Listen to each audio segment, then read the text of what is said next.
Hey everyone, I am Patrick Bowers, one of your instructors for this course, and today I'm going to show you how to add extra pages to your Weebly website.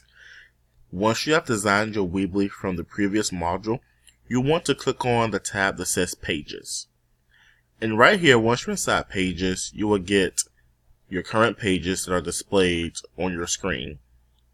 To add a new page, just go to the little plus icon, and then you pick what type of page. In this case, we want to select a standard page, and then you name it.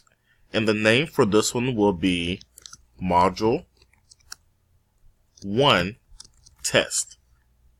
And then after that, you just click Done. And once you click Done, it populates on your screen. Now, if you do not like the fact that it's over here in the corner, you're more than welcome to click and adjust and put it where it needs to be. If you do not need one, just go ahead and click on it and just click delete. And that right there is how you create a new page inside Weebly.